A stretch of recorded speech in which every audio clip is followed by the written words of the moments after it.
Okay. Hi, welcome everybody to our regular monthly Trainers Consortium call. I'm sorry that the invitation came out so late. I had it on my calendar and didn't realize I hadn't sent it to you, so I'm very pleased that you're all able to join today. For the main event, I really want to take the time to kind of make sure we're capturing the lessons that we've all learned in this last, 18 months now, I guess, since we were kicked forcefully into the online and remote training and proctoring environment from COVID, so that while they're still fresh in our minds, we don't lose any of those lessons learned.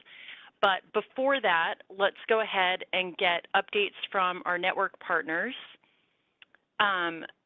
Jonathan Ballou from NASCASP, are you on? Can we hear you? I see you. Yes, I'm here. Why don't you kick us off? Thank you, Kelly. So coming up, we have our virtual conference. The registration is open. It'll be held virtually from September 20th through the 23rd. And then shortly before that, we will have our member planning and action meeting, and registration is open for that as well. And I believe the links will be in the notes when Kelly sends them out. And we are also, in a week or two, going to start our call for board nominees. So nominations will be open from August 16th through the 31st. So if you know anyone that you feel like would be a good NASCASP board member, please watch out for the nomination forms. They should be coming out in a couple weeks. I'll do just kind of a quick legislative update because there's just a lot shaken right now. So in terms of appropriations, the House has met and marked up their bill. The process will have the Senate do the same thing later on, and then both houses come together to reconcile. But the House has the WAP allocation at $375 million, and it does include a $15 million weatherization readiness fund, which essentially will help with deferrals. We're hearing that it's unlikely that the Senate would propose numbers larger than that, so those numbers may go down a little bit. The weatherization was included in the bipartisan infrastructure framework, and this, to be clear, has not been voted on by the Senate. This week, amendments will be filed, but NASCASP advocated and was able to get language in the bill to have a Davis-Bacon exclusion for single-family homes. So that language is in there now, but like I said, the amendments, could change it, but we're pretty excited about that. And then the last thing I'll just go over briefly is the reconciliation package. So that would be the next spending package that's the Democrats will be working on. There's no language or summary for that yet, but it's sounding like a WAP stimulus would mirror what the infrastructure framework calls for, which is 3.5 billion. The other important part of that is the 3.5 billion that's included in the infrastructure framework is available until expended. So it's not a 3, 4, 5 year thing. It'll go until it's expended. Kelly, I'm noticing now that I made a typo in there. The stimulus is for 3.5 billion. I wrote 2.5 in my notes here, but it's 3.5. Good catch. Some other Thanks. upcoming events are Weatherization Day is going to happen at the end of October. So there will be toolkits and announcements coming soon. NASCASP will be working with our national partners to hold a virtual Hill event. And we also have the regional calls coming up on the 18th for the Island Grantees and the 19th. There's an 11 a.m. and 3 p.m. Eastern call. And we also sent out a survey regarding streamlining of small multifamily weatherization. And that survey went out yesterday, I believe. So have a look for that. And please fill that out. so that we can get some information about that. The last thing is we've made some updates to the member portal on our website. We've included a living wage comparison tool, interactive wage data maps, and then the workforce board and Department of Labor contacts. And that's it for me. Thank you. That's it? Just kidding. That was a lot. Okay, great. Any questions for Jonathan? Oh, I see there was one question. Did the survey only go out to the states or grantees or to the agencies? Yes. Just to the grantees. Just to the grantees? Okay. Mm-hmm. Thanks. So, Amanda, I know you've been worrying, or not worrying, but working with people interested specifically in multifamily, so it might be worth checking with the grantees you're in touch with about that survey. Okay, thanks. Yeah. Do you know, Jonathan, and maybe you said it and I was distracted taking notes, when that survey, like when the results of that survey will be shared? Oh, that's an excellent question. I believe we're trying to get that data together by mid-August. But essentially kind of what we're trying to get after is if there was essentially sort of a priority list or a measures list by different region, if that would be used, if that would switch out whatever multifamily modeling tool is being used now or used in conjunction with that. But essentially, if there were some accepted regional multifamily measures, would your state be interested in that? Okay, great. Okay, so I'll just put in the notes, maybe like early fall, we'll kind of have a sense of that. Yeah, I'll double check and yeah. Okay, I won't hold you to it. Amy English from NCAP, do you want to go next since you indicated you have some updates for the gang? Sure, thanks. Thank you. I am not sure if these updates are exactly right for the trainers consortium, but it's the same updates that I've been giving in all of my meetings. So our annual convention, of course, is September 1 through the 3rd, and we had to update some of the arrangements due to COVID. So it is still happening in person and virtually in a hybrid format, but we have closed in-person registration because we already have over 1,000 people registered. So we have capped the registration. There's no more new registrations available. And we did send out an email asking people if they would be interested in converting their in-person registration to a virtual registration in order to bring down some of the in-person attendance numbers so that we can better social distance while we're there. But as far as we know, the convention is still going on. So if you've already bought your plane tickets and you're already committed to spending your training and technical assistance dollars on attending the convention, we will definitely be there. We're also encouraging our community action agencies and other groups to think about doing a virtual registration for your teams and then gathering together in a conference room, like order some food and have a mini offsite convention so that you can watch the sessions and discuss them together and have a group experience. The other big thing that we've been working on is DOE's reached out for help on the stakeholder engagement plan in the Justice 40 initiative. So we are working on a survey which will go out very soon. I've been running around in circles on that. And we're planning a webinar for our network to provide stakeholder feedback to DOE. That date is tentatively set for August 27th. So keep track of, make sure that you're subscribed for email updates from NCAP. And if you aren't, or if you aren't sure, you can reach out to me. I'll put my email address in the chat and I'll make sure that you do get notified of any of the survey or webinar opportunities. And the last thing that I wanted to share and put a request out is Meg and I had an interesting conversation with a representative from Indiana. He wanted to provide feedback on some of the changes that are afoot with like the Justice 40 initiative and stuff. And I had the idea that it would be nice to get other opinions from different members of the network and put together an article for our newsletter that kind of reflects different perspectives in a constructive way.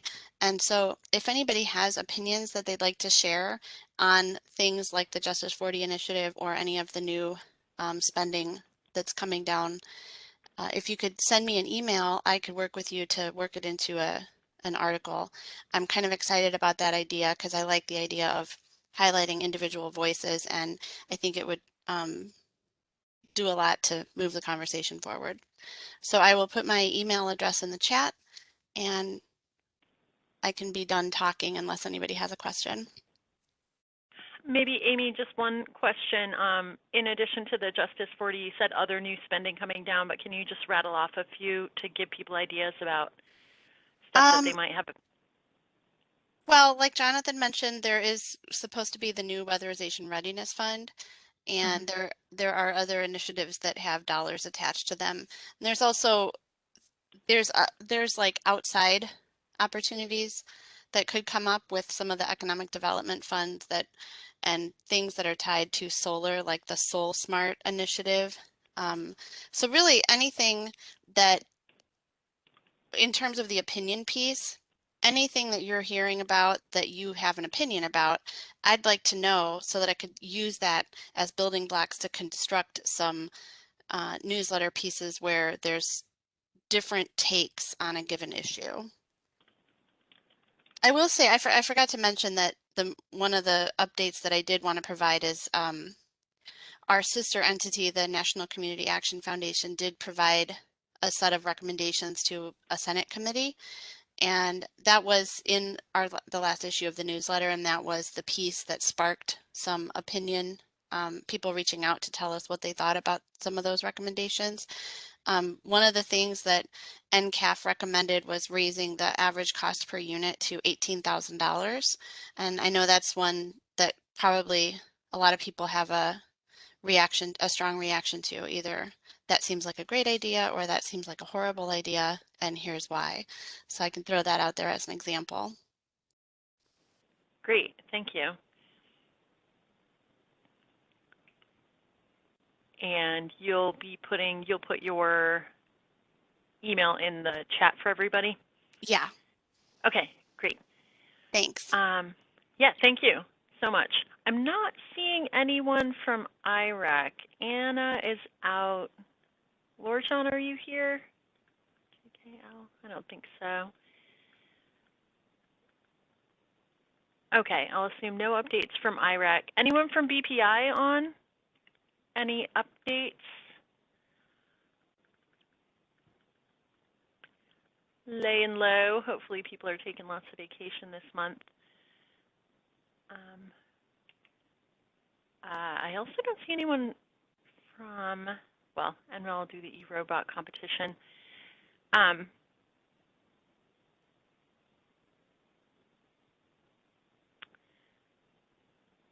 Okay. Anyone, Chuck or Joel from NREL, are you, or Juliana, anyone with more kind of general NREL updates before I shift to my updates? No? Okay, I get to close all of these.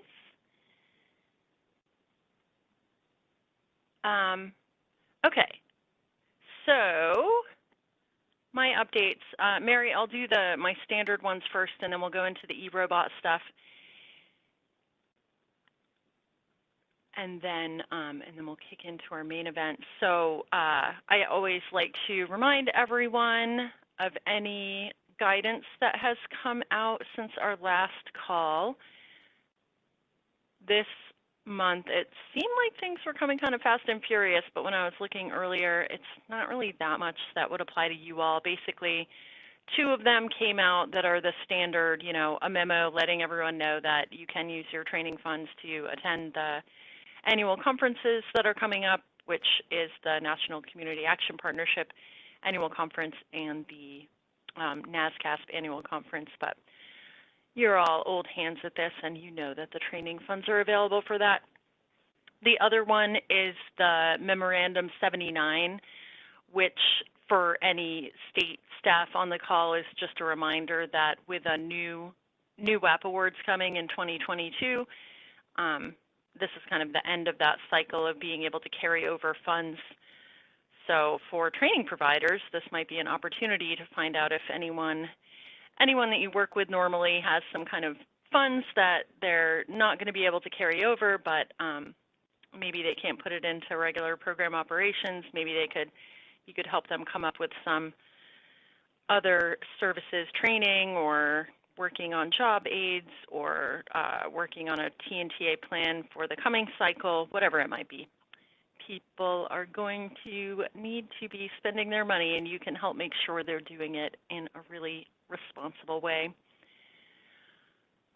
We have tons of job offerings coming through all the time, but I think I've sent those out to the whole list, so you would have already seen those.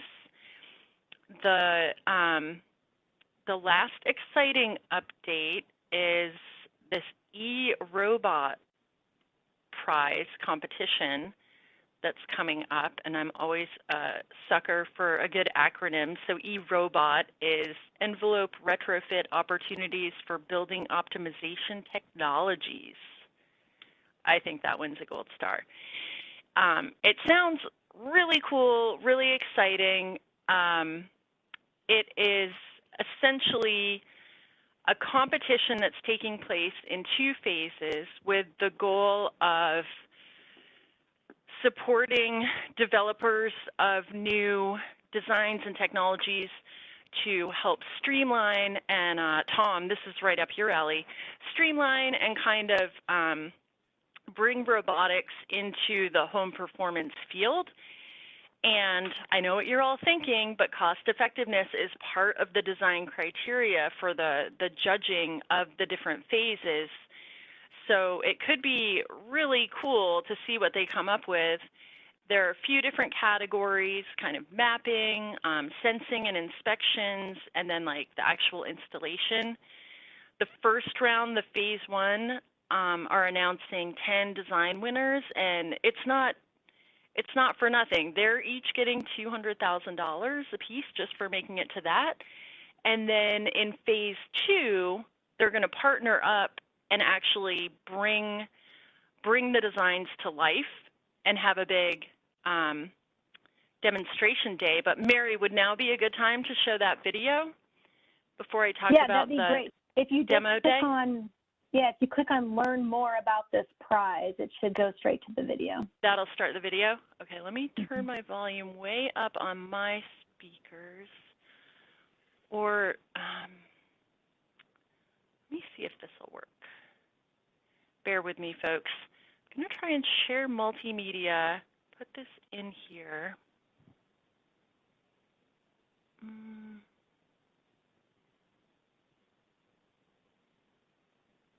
wouldn't let me do that. Okay, hold on one sec. Get my volume all up, and I'll just hold my mic over here. Apologies for the poor audio, but I'll also put the link in the chat after this. All right, let's go. How long is the video? 2.5 minutes. Okay. Can you guys hear? Affordable, comfortable, environmentally friendly, and superior energy performance. That is the future of buildings. Buildings are the largest sector of the U.S. energy economy, with more than 126 million buildings spanning the United States.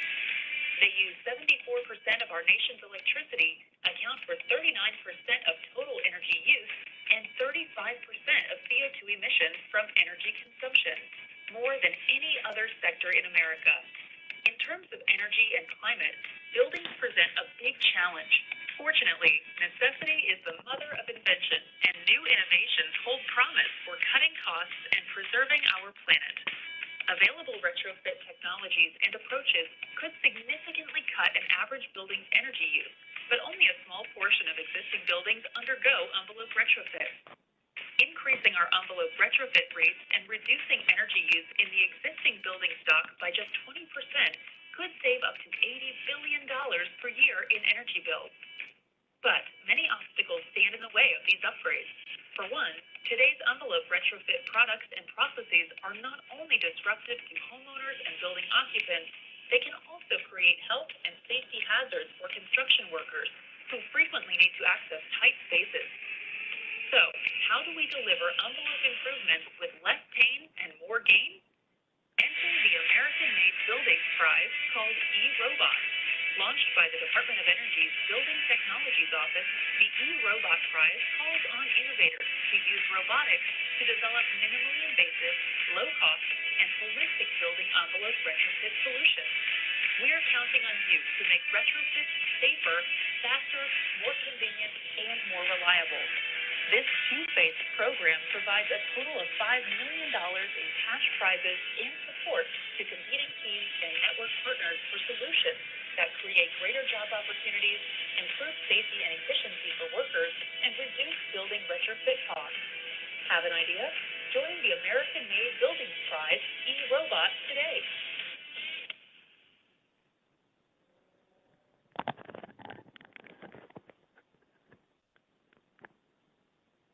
Thanks, Kelly. Hopefully everyone was able to hear that. I could. It was a little low, but hopefully everyone kind of got the gist. So hi, everyone. My name is Mary Hubbard.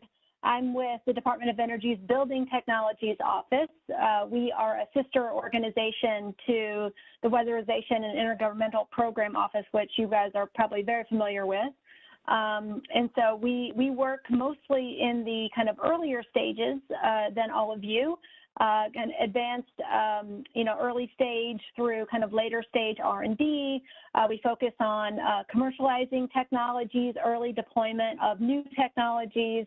That tends to be our span as an office. I personally focus on commercializing new technologies and bringing new technologies to market. And so our prizes are one of the ways we do that.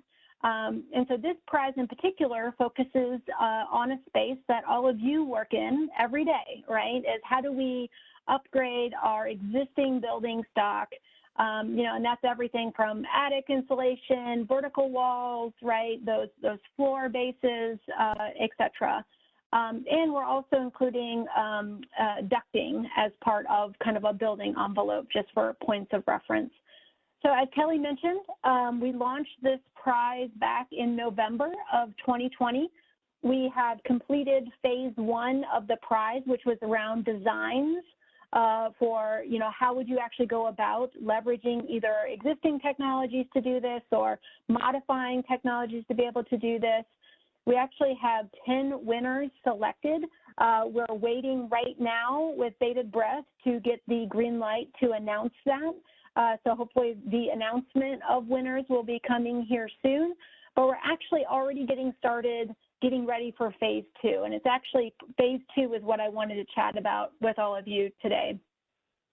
So part of phase 2 is around building the prototypes that they've been designed during phase 1.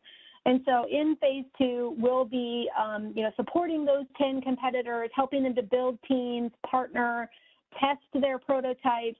It's all going to culminate in hopefully a very special event. We're calling it a demonstration day event, where we're going to ask all of these competitors to come, hopefully in person. And the time frame for this would probably be anywhere from February to April 2022, somewhere in that time frame. And we would ask everyone to come together and actually then test, physically demonstrate these prototypes around, again, either horizontal kind of attic insulation type things or vertical walls. We even have a couple that do exterior air sealing and insulation additions to the exterior of buildings as well. So I know you guys have other topics to talk about. Happy to take questions, but real quick, just wanted to throw a teaser out. We've been talking to Kelly about possibly partnering with one or more of all of you to host this demonstration day. It sounds like many of your great training centers have some of the infrastructure we might need to be able to test these kinds of tools. And so we would love to talk with you all more about that. We're actually going to be putting together kind of what we would need to have at a demonstration day event. once I have that kind of set of criteria and requirements, I'm going to be sharing that with Kelly, and hopefully she'll then blast that out to all of you. And we'd love to hear from you. We'd love to hear if any of you are interested in working with us to run this event, and hopefully also engaging your stakeholders and the folks that you work with, who could, you know, very likely be the end users of this kind of a tool, of a solution. We think that this kind of an approach could potentially really advance how we go about improving our envelopes in existing buildings. So maybe I'll stop there. Happy to take any quick questions, but don't want to derail Kelly's agenda either. Thank you, Mary. Yeah, so the rest of you all, when I was talking with these guys last Friday, I was getting really excited on your behalf, because I think that a lot of your facilities are just perfect, or, you know, if they don't already meet all the criteria, you're so good at building these different props and stuff that could be used for a demo day. I think it's a great opportunity to publicize the fact that we have this great training network, these facilities all around the country. And you saw the video, you know, $5 million, it's no small thing. So it's going to get a fair amount of publicity. There will be big names politically there. I'm sure that it would be an opportunity for you to bring in other local people. And, you know, we talk about workforce a lot, and especially lately. And I think this could be a really great way to kind of get some younger people interested in building performance as a whole, but also, you know, maybe your training center, weatherization. Yeah, Suzanne has a good idea. We could invite other training center reps to the event as well. That would make it really cool. So just one question for you before we get to the main event. Like Mary said, they're going to put together a list of kind of, you know, if you're interested in hosting such an event, these are the criteria that the eRobot group needs from you for you to meet. What else would make it easy for you to know or to determine if you were, you know, if you were able to be a host to this event? Like, what other information could we provide to you? Or is there anything else that you would need to know before you would be able to determine if this seemed like a good fit for your organization? You can either speak up or just put it in the chat. I'm thinking the criteria would be more around kind of like physical facilities, props, that kind of stuff to demonstrate. Mary just put her email in the chat. Yeah, if it comes to you later, right? So we're kind of putting folks on the spot. If it comes to you later, feel free to email me. Feel free to reach out directly. How many people? Great question. This could be a good-sized event. You know, could be anywhere from the, you know, we could keep it small if you prefer to keep it small. You know, somewhere in the 40 to 60 range. It could grow to 100 or 100 to 200. This will be our first demonstration day event. Our solar office has run these a couple of times, and they've gotten some good attendees. Another approach to doing this is if there is an existing conference or existing event that you guys are aware of in that same time frame, and we could kind of bundle these together. That's another thing. So if you're already thinking, oh, I'm busy at that, you know, March 2020, I got something going on, maybe this is a great opportunity to put them together, right, and leverage the attendees for both situations. So a couple ideas. Yeah, that's a good point. I'm not sure that we included that. The proposed timeline for the demo day is early spring, right? Mm-hmm. Yeah, we're looking probably February to April 2020, somewhere in that time frame right now. So maybe when we put together the criteria for hosts, we could also include what information you all would need from the host. Like, are there caps on the number of attendees or things like that? I'll put that in the notes. Okay. That's good. And I'm sure plenty of you are thinking about it. I did already tell them about Energy Out West, and that's a little later in the timeline, but that's on their radar. So that would be Yeah, Laura, it's in August, so it's a little bit later, but they are interested in having a presence there. Yeah. Yeah, it sounds perfect. Unfortunately, just not quite close enough. The prize has a kind of a dedicated specific time frame associated to it, so we kind of have to stay pretty close to that because we've already announced it and folks are already expecting a certain time frame. Yeah. Not to say we couldn't have a follow-up kind of event or you know, booth or something there. Exactly, and that would really put it in front of a more like national audience of the hands-on workers. Okay, not seeing anything else come through. If you all think of anything else, feel free to put it in the chat, email Mary, send it to me, and I'll forward it along. But pretty exciting. I'm really excited. I hope that it ends up happening at one of your all places, and I hope we all get to be there.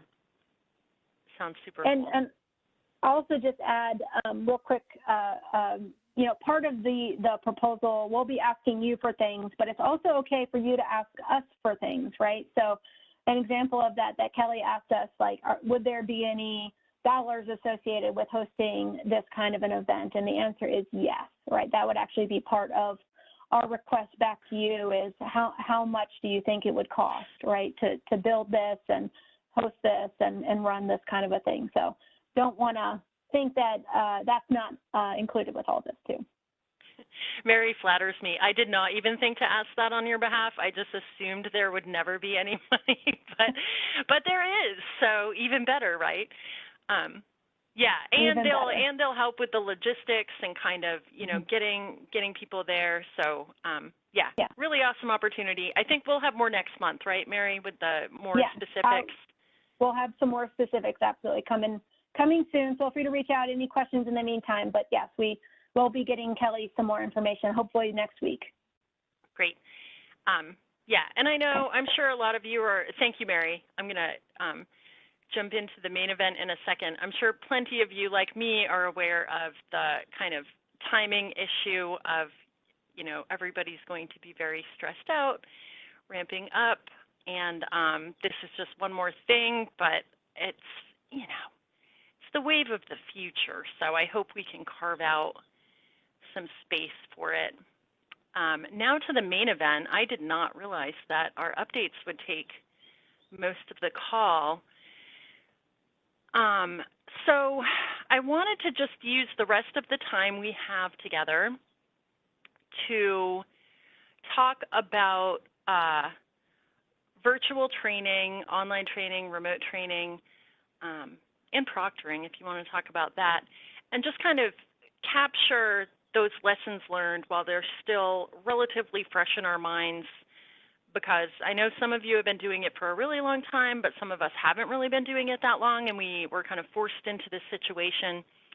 So I tried to think about how I might categorize your thoughts and comments, and I came up with these broad categories of, you know, maintaining engagement over time, specifically talking about like online training related to hands-on skills and or self-directed activities.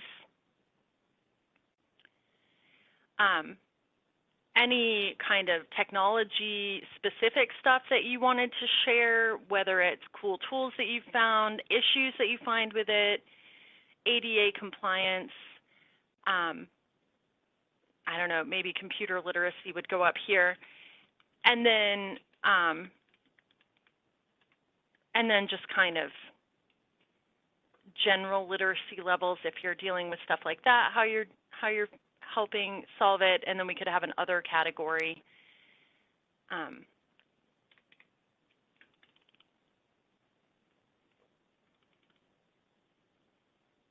So we just finished the online version of the instructional design workshop, and it used to be an in-person thing. It's not a hands-on thing, but it was all classroom. And I found that we struggled with maintaining engagement. We saw a lot of attrition, basically, over the course of the 6 weeks, where people would sign up and they'd start out strong, and then around week 3 or 4, because it was a 6 or 7 week from end to end thing, people were still kind of showing up, or doing the passive learning part of watching videos, but they weren't necessarily doing the work because they had a lot of self-directed stuff. Personally, I didn't know if it was because we stretched it out over so long because they didn't have to pay for it, or did I just fall down on the job in terms of like that motivation step of getting people motivated. But I don't know. What have you all been experiencing with the online stuff? Or is everyone just chatting with Mary now about hosting the awesome demo day? It looks like there's some chatter going on.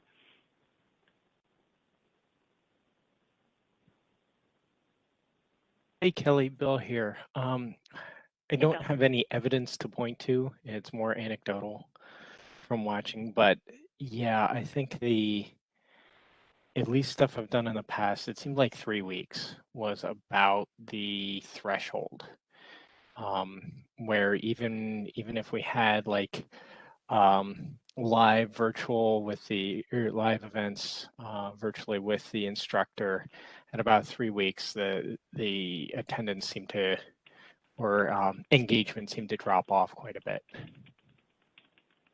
Hey, and Kelly, this is Amanda. Yeah. I also say, I think a huge component is when you don't charge for something and when someone's boss doesn't require you to do it, you can be very enthusiastic going in. And I've done this, and I start lots of Coursera courses because they sound so cool. And then after like 3 weeks or 2 weeks, I kind of fizzle out. And I think if there's no like skin in the game, it's really easy just to drop out. Mm-hmm. Amanda, I didn't want to admit it, but same thing here with the Coursera courses.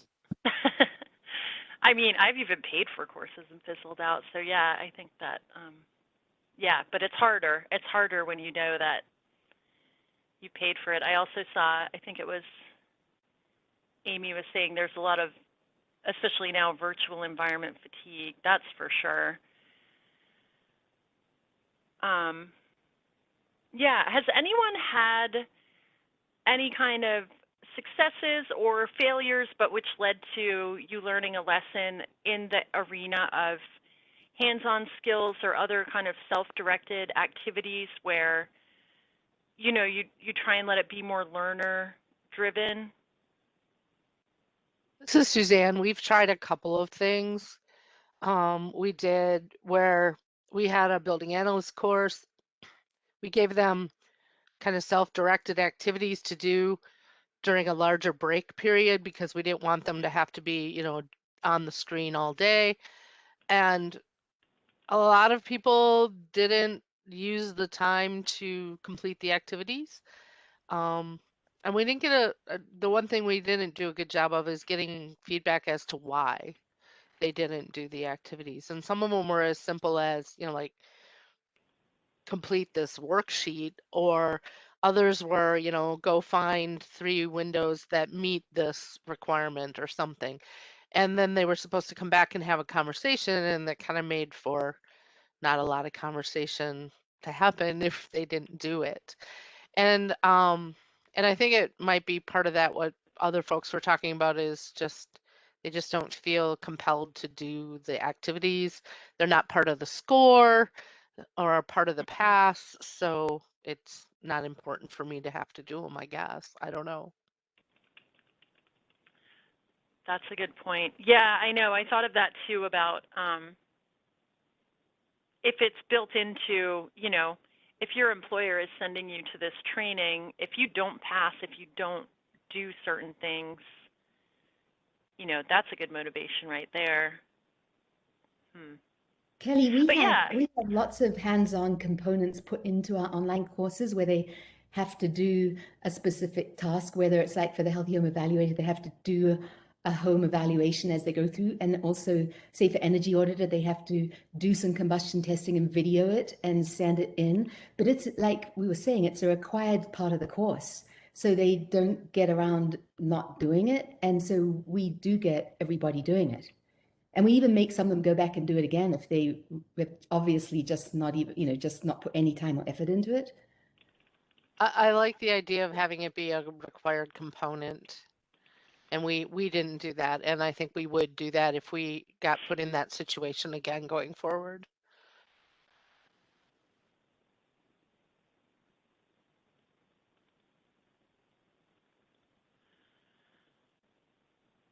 Yeah, I think that's a big part of it.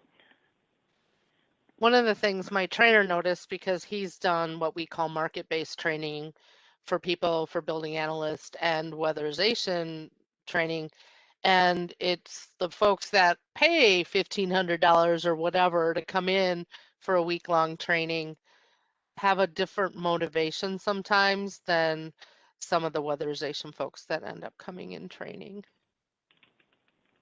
Mm-hmm.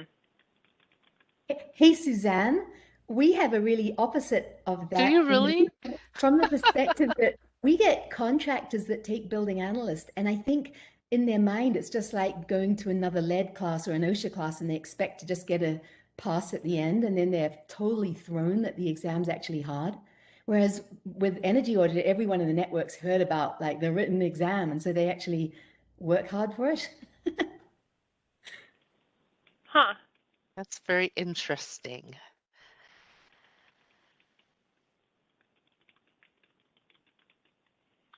I've been doing a lot of NEAT and MIA training over the past 6 or 8 months. And I started off in the classroom and was delightfully surprised at how much I enjoy the classroom experience. And then I was kind of thrown into doing it online and was quite nervous about that because I thought, oh my gosh, because so much of that class is the learners themselves doing the modeling. And I was just kind of nervous about, how that all would go. What I've learned is that the first day of class is just a lot of me talking, and so important thing there that I learned was breaking it up into 45-minute chunks, and that tended to, and giving people a 10-minute break or so between those chunks, and that really helped a lot.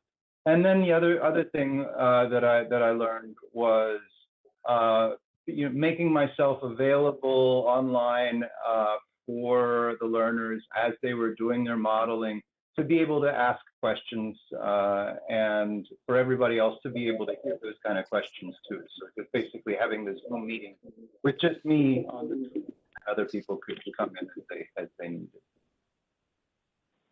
Hey, this is Joe. I got a question for those who have been doing this. What type of a method were you using, or a technical method? Like some people were using Zoom calls, or are you using breakout meetings? Are you just doing go to like a webinar and it's just a slide deck that you just talk over?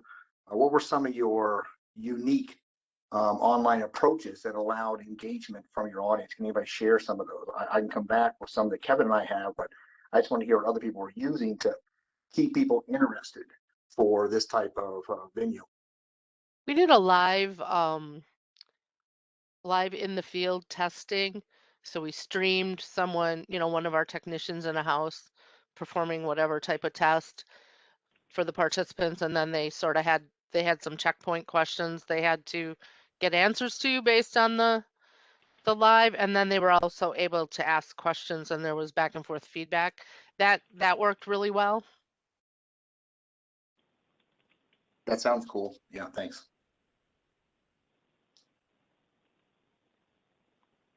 What else? Amanda, I know you use a lot of different things. You have people record themselves and send them in. Is that all on your LMS, or are you using different? We've done it through Canvas, which is our learning management system, and that's like an online learning management system. But we've also done a bunch of Zoom classes and using the breakout rooms.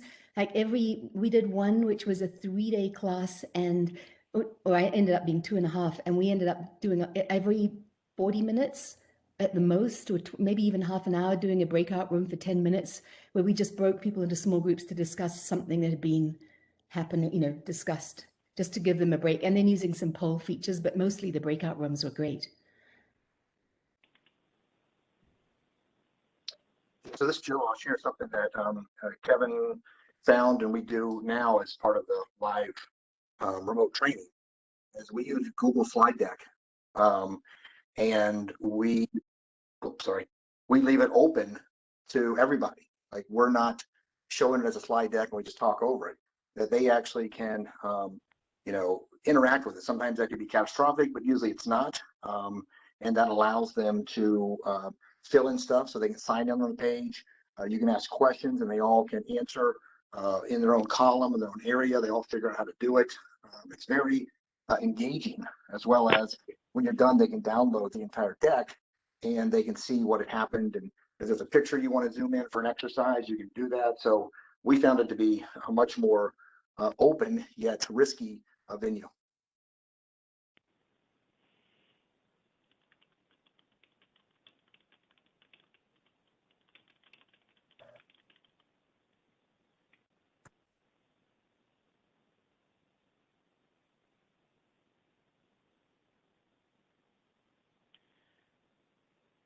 These are good. I think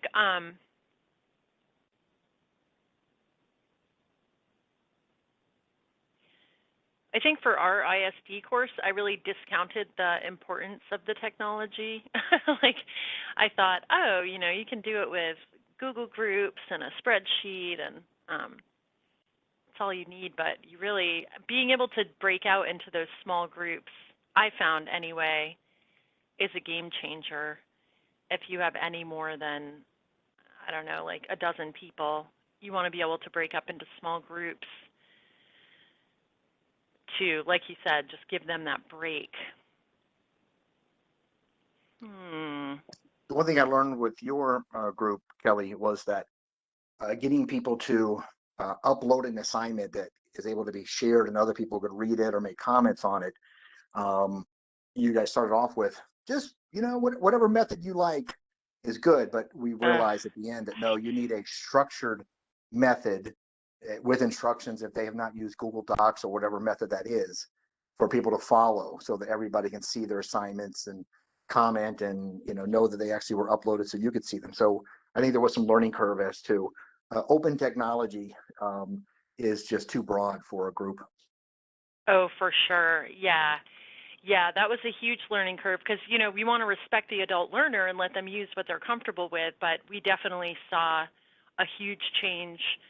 In the second round, we provided everybody, I think I sent it to you, Joe, like a full template of this is what you'll be putting your work on for the whole 6 weeks, and it was a game changer.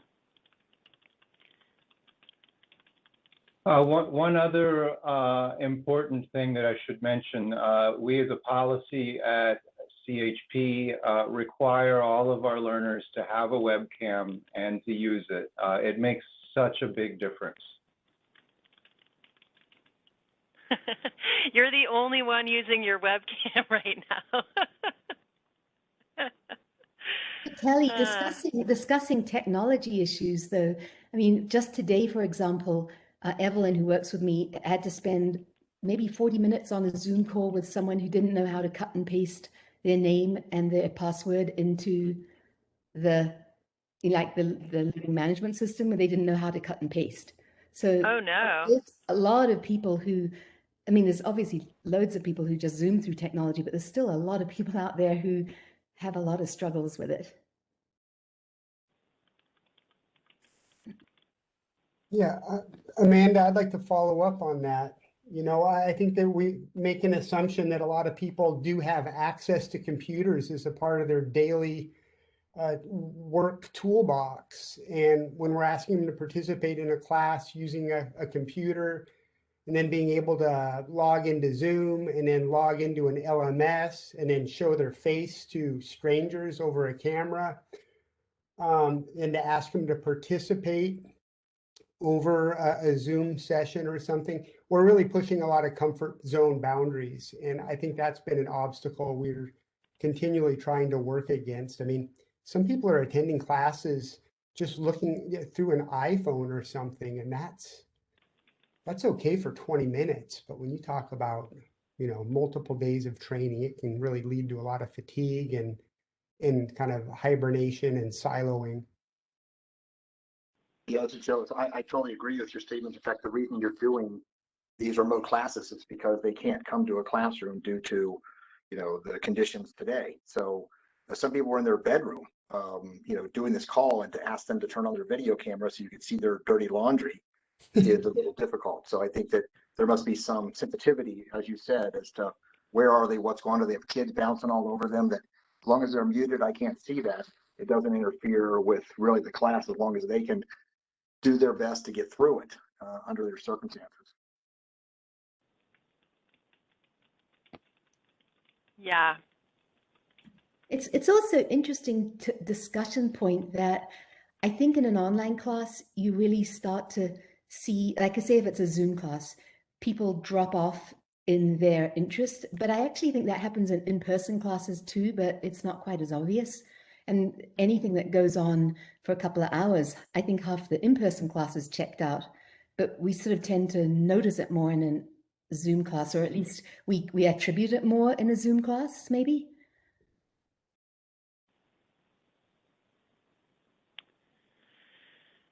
Yeah, so I know we're getting to the end of our hour, and this is really good. I've recorded it all, and I can't remember. I meant to mention at the beginning of the call, I started the world's least interesting YouTube channel for our call recordings because I can't actually edit them. They get too big when I try to edit them. But our call recordings are now on a little playlist on YouTube so people can look back at them. I was thinking about a future call, and just let me know in the chat or speak up if you think it was a good idea. I know that from the ISD course, some of the feedback we got most recently was, people wished that we had had more time to talk about, or that we had spent more time talking about engaging activities, like different formats for engaging activities, which these might be classroom things, they might be online. I'm wondering if you all think that would be an interesting topic for an upcoming trainers call, just kind of like, different models of how to get those small groups doing different things other than just kind of the standard breakout, have a conversation, come back, report out. Suzanne said yes. Any other input on that? I mean, I'll gladly have the call just for you, Suzanne, but I would like to know if other people are also interested. Yeah, it's Joe, because I clearly want to do that during your class, but let's make sure that people know when they come to be prepared to share some of their cool stuff, so we can all learn from each other as to like, wow, I never thought about that, or well, I can reconvert that to something for my group. Yeah, totally. And yeah, I know that Jake says, yeah, for sure, the more ideas, better. Okay. Well, the idea has been seconded and thirded, and fourth and fifth. Okay. Well, good. I will put that on the calendar for sometime coming up. I like when we get to have these specific kind of focused on training stuff. What Bill said, I'd like to reiterate Andy's comment. It's much easier to bring in an expert. Oh, yeah, good point. I'll add that to the notes. I don't think that made it on there.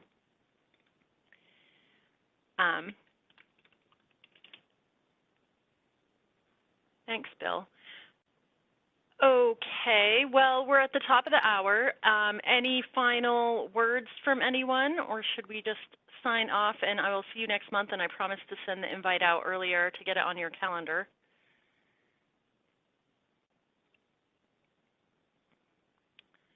Then I'll send you off with a bunch of sunflowers.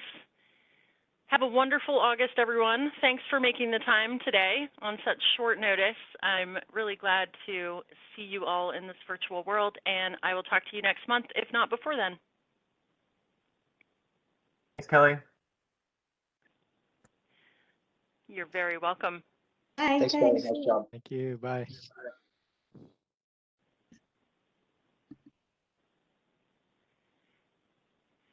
Caleb, you want to stop recording?